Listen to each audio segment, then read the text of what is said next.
شروع اللہ کا نام لے کر جو بڑا مہربان نہایت رحم والا ہے۔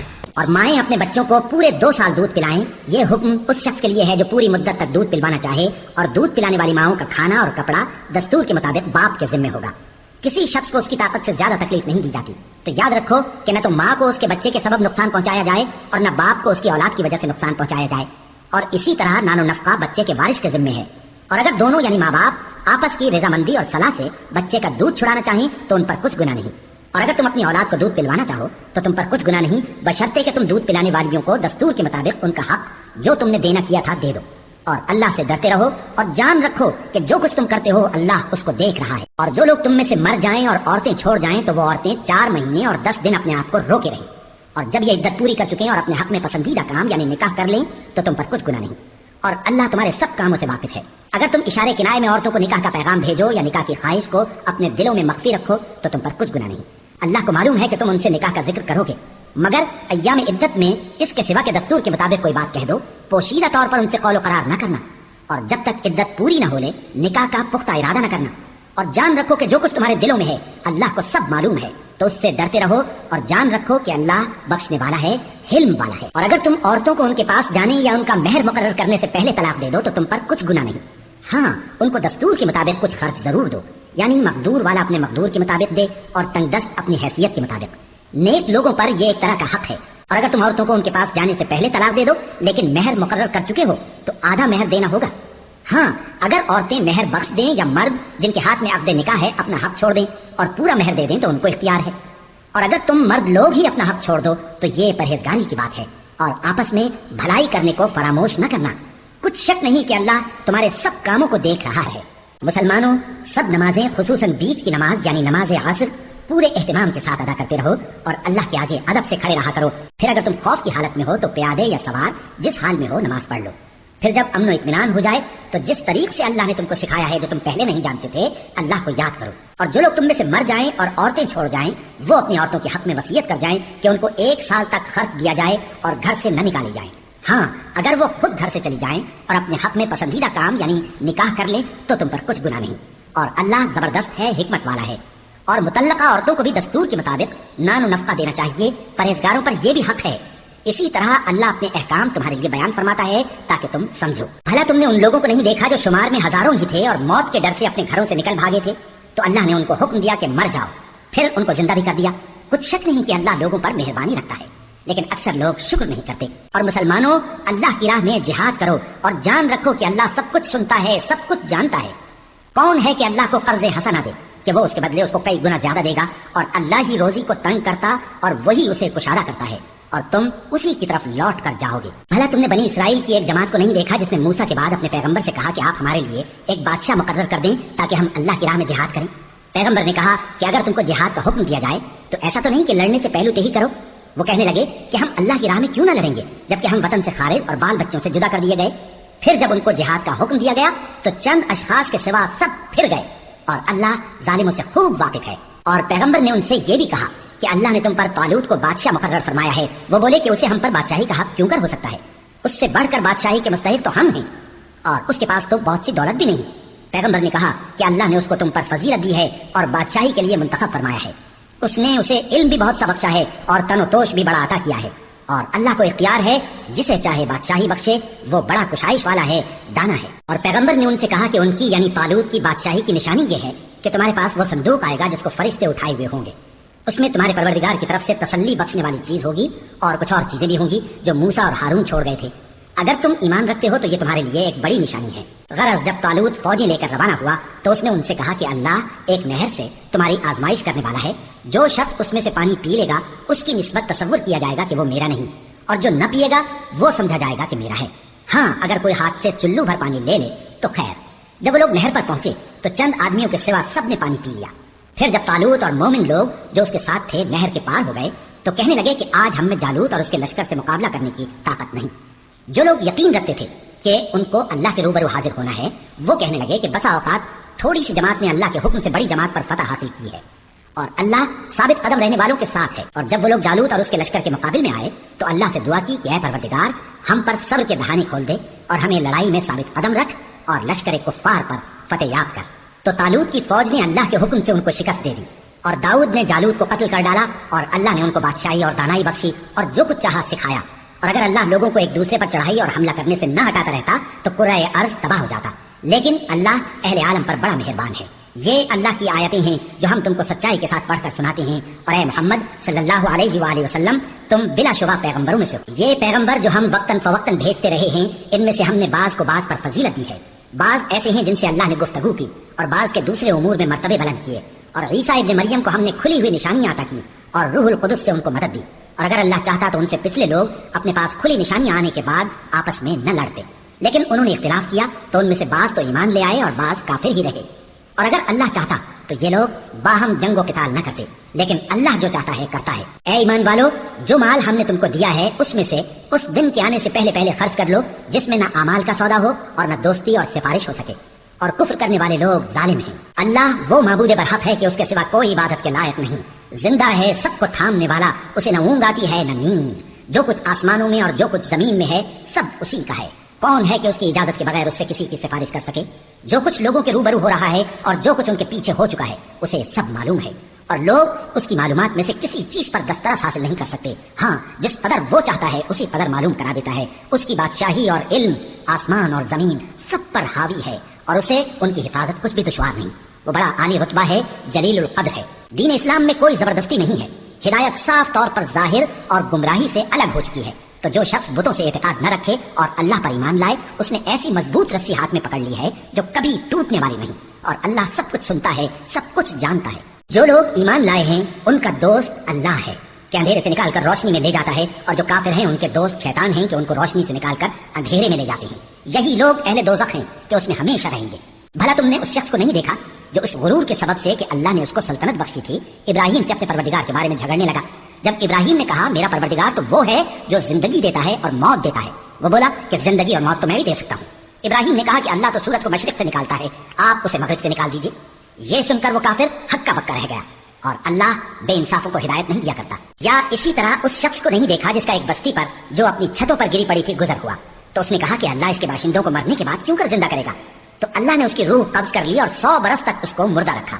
پھر اس کو جلا اٹھایا اور پوچھا تم کتنا عرصہ مرے پڑے رہے ہو؟ اس نے جواب دیا کہ 1 دن یا اس سے بھی کم. اللہ نے فرمایا نہیں بلکہ 100 برس مرے رہے ہو. اور اپنے کھانے پینے کی چیزوں کو دیکھو کہ اتنی مدت میں مطلق سڑی بسی نہیں. اور اپنے گدھے کو بھی دیکھو جو مرا پڑا ہے. غرض ان باتوں سے یہ ہے کہ ہم تم کو لوگوں کے لیے اپنی قدرت کی نشانی بنائیں. اور ہاں، گدھے کی ہڈیوں کو دیکھو کہ ہم ان کو کس طرح جوڑے دیتے اور ان پر کس طرح گوشت پوست چڑھائے دیتے ہیں. جب یہ واقعات اس کے مشاہدے میں آئے تو بول اٹھا کہ میں یقین کرتا ہوں کہ اللہ ہر چیز پر قادر ہے. اور جب ابراہیم نے اللہ سے عرض کیا کہ اے پروردگار مجھے دکھا کہ تو مردوں کو کیوں کر زندہ کرے گا، اللہ نے فرمایا کیا تم نے اس بات کا یقین نہیں کیا؟ انہوں نے کہا کیوں نہیں، لیکن میں دیکھنا اس لیے چاہتا ہوں کہ میرا دل اطمینان کامل حاصل کر لے. فرمایا کہ 4 پرندے لے لو، پھر ان کو اپنے سے ہلا دو اور ان کے ٹکڑے ٹکڑے کر دو. پھر ان کا ایک ایک ٹکڑا ہر ایک پہاڑ پر رکھ دو. پھر ان کو بلاؤ تو وہ تمہارے پاس دوڑتے چلے آئیں گے. اور جان رکھو کہ اللہ غالب ہے، صاحب حکمت ہے. جو لوگ اپنا مال اللہ کی راہ میں خرچ کرتے ہیں ان کے مال کی مثال اس دانے کی سی ہے جس سے 7 بالیں اگیں اور ہر ایک بال میں 100 دانے ہوں. اور اللہ جس کے اجر کو چاہتا ہے اور زیادہ کرتا ہے، اور اللہ کشائش والا ہے، سب کچھ جاننے والا ہے. جو لوگ اپنا مال اللہ کے راستے میں صرف کرتے ہیں پھر اس کے بعد نہ اس خرچ کا کسی پر احسان رکھتے ہیں اور نہ کسی کو تکلیف دیتے ہیں، ان کا صلہ ان کے پروردگار کے پاس تیار ہے. اور قیامت کے روز نہ ان کو کچھ خوف ہوگا اور نہ وہ غمگین ہوں گے. جس خیرات کے دینے کے بعد لینے والے کو ایزا دی جائے اس سے تو نرم بات کہہ دینی اور درگزر کرنا بہتر ہے. اور اللہ بے نیاز ہے، بردبار ہے. مومنوں، اپنے صدقات و خیرات احسان رکھنے اور ایزا دینے سے اس شخص کی طرح برباد نہ کر دینا جو لوگوں کو دکھاوے کے لیے مال خرچ کرتا ہے اور اللہ اور روز آخر پر ایمان نہیں رکھتا. تو اس کے مال کی مثال اس چٹان کی سی ہے جس پر تھوڑی سی مٹی پڑی ہو اور اس پر زور کا مے برس کر اسے صاف کر ڈالے. اسی طرح یہ ریاکار لوگ اپنے اعمال کا کچھ بھی صلہ حاصل نہیں کر سکیں گے اور اللہ ایسے ناشکروں کو ہدایت نہیں دیا کرتا. اور جو لوگ اللہ کی خوشنودی حاصل کرنے کے لیے اور خلوص نیت سے اپنا مال خرچ کرتے ہیں ان کی مثال ایک باغ کسی ہے جو اونچی جگہ پر واقع ہو. جب اس پر زور کا مے پڑے تو دگنا پھل لائے، پھر اگر مے نہ بھی پڑے تو خیر پھوار ہی صحیح.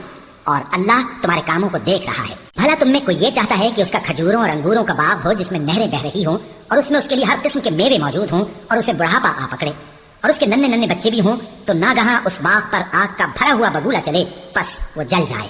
اس طرح اللہ تم سے اپنی آیتیں کھول کھول کر بیان فرماتا ہے تاکہ تم سوچو اور سمجھو. مومنو، جو پاکیزہ اور عمدہ مال تم کماتے ہو اور جو چیزیں ہم تمہارے لیے زمین سے نکالتے ہیں ان میں سے اللہ کی راہ میں بھی خرچ کرو اور بری اور ناپاک چیزیں دینے کا قصد نہ کرنا کہ اگر وہ چیزیں تمہیں دی جائیں تو بجز اس کے کہ لیتے وقت آنکھیں بند کر لو ان کو کبھی نہ لو، اور جان رکھو کہ اللہ بے نیاز ہے، خوبیوں والا ہے۔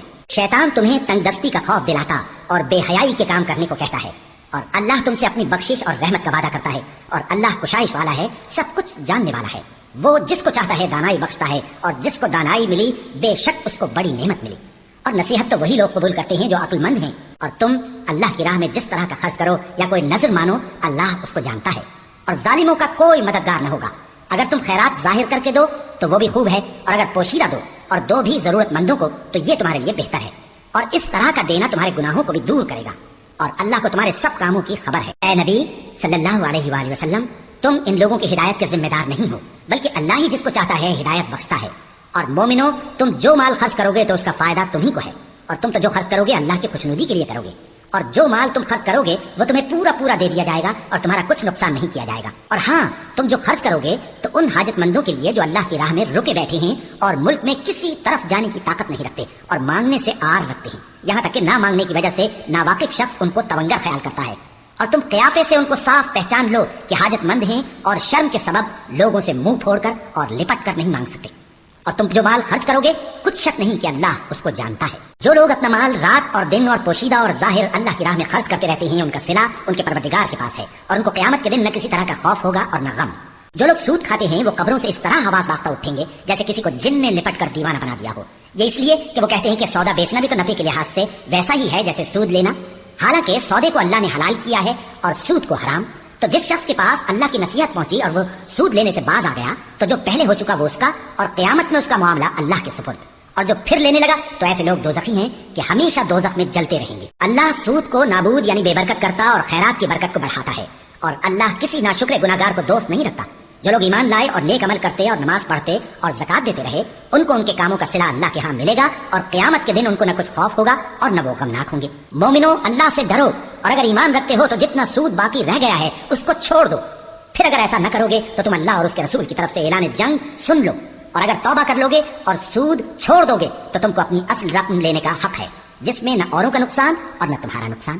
اور اگر قرض لینے والا تنگ دست ہو تو اسے کشائش کے حاصل ہونے تک مہلت دو، اور اگر زر قرض بخش دو تو وہ تمہارے لیے زیادہ اچھا ہے، بشرطے کہ سمجھو۔ اور اس دن سے ڈرو جبکہ تم اللہ کے حضور میں لوٹ کر جاؤ گے، اور ہر شخص اپنے اعمال کا پورا پورا بدلہ پائے گا اور کسی کو کچھ نقصان نہ ہوگا۔ مومنو، جب تم آپس میں کسی میعاد معین کے لیے قرض کا معاملہ کرنے لگو تو اس کو لکھ لیا کرو، اور لکھنے والا تم میں کسی کا نقصان نہ کرے بلکہ انصاف سے لکھے، نیز لکھنے والا جیسا اللہ نے اسے سکھایا ہے لکھنے سے انکار بھی نہ کرے اور دستاویز لکھ دے۔ اور جو شخص قرض لے وہی دستاویز کا مضمون بول کر لکھوائے، اور اللہ سے کہ اس کا مالک ہے خوف کرے، اور زر قرض میں سے کچھ کم نہ لکھوائے۔ اور اگر قرض لینے والا کم عقل یا ضعیف ہو یا مضمون لکھوانے کی قابلیت نہ رکھتا ہو تو جو اس کا ولی ہو وہ انصاف کے ساتھ مضمون لکھوائے، اور اپنے میں سے 2 مردوں کو ایسے معاملے کے گواہ کر لیا کرو، اور اگر 2 مرد نہ ہوں تو 1 مرد اور 2 عورتیں جن کو تم گواہ پسند کرو کافی ہیں، کہ اگر ان میں سے ایک بھول جائے گی تو دوسری اسے یاد دلا دے گی، اور جب گواہ گواہی کے لیے طلب کیے جائیں تو انکار نہ کریں۔ اور قرض تھوڑا ہو یا بہت اس کی دستاویز کے لکھنے لکھانے میں سستی نہ کرنا، یہ بات اللہ کے نزدیک نہایت قرین انصاف ہے، اور شہادت کے لیے بھی یہ بہت درست طریقہ ہے، اس سے تم کو کسی طرح کا شک و شبہ بھی نہیں پڑے گا۔ ہاں، اگر سودا دست بدست ہو جو تم آپس میں لیتے دیتے ہو تو اگر ایسے معاملے کے دستاویز نہ لکھو تو تم پر کچھ گناہ نہیں۔ اور جب خرید و فروخت کیا کرو، مثلا زمین جائیداد کی، تو بھی گواہ کر لیا کرو، اور کاتب دستاویز اور گواہ معاملہ کرنے والوں کا کسی طرح کا نقصان نہ کریں۔ اگر تم لوگ ایسا کرو تو یہ تمہارے لیے گناہ کی بات ہے، اور اللہ سے ڈرو اور دیکھو کہ وہ تم کو کیسی مفید باتیں سکھاتا ہے، اور اللہ ہر چیز سے واقف ہے۔ اور اگر تم سفر پر ہو اور دستاویز لکھنے والا نہ مل سکے تو کوئی چیز رہن با قبضہ رکھ کر قرض لے لو، اور اگر تم میں سے کوئی دوسرے کو امین سمجھے یعنی رہن کے بغیر قرض دے دے تو امانت دار کو چاہیے کہ صاحب امانت کی امانت ادا کر دے، اور اللہ سے جو اس کا پروردگار ہے ڈرے۔ اور دیکھنا، شہادت کو مت چھپانا، جو اس کو چھپائے گا وہ دل کا گناہگار ہوگا، اور اللہ تمہارے سب کاموں سے واقف ہے، جو کچھ آسمانوں میں اور جو کچھ زمین میں ہے سب اللہ ہی کا ہے۔ تم اپنے دلوں کی بات کو ظاہر کرو گے تو اور چھپاؤ گے تو اللہ تم سے اس کا حساب لے گا، پھر وہ جسے چاہے مغفرت کرے اور جسے چاہے عذاب دے، اور اللہ ہر چیز پر قادر ہے۔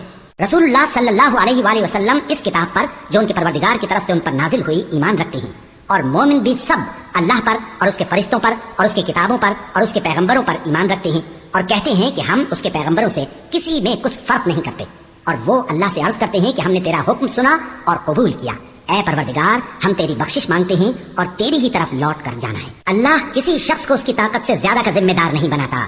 اچھے کام کرے گا تو اس کو ان کا فائدہ ملے گا، برے کرے گا تو اسے ان کا نقصان پہنچے گا۔ اے پروردگار اگر ہم سے بھول یا چوک ہو گئی ہو تو ہم سے مواخذہ نہ کیجو۔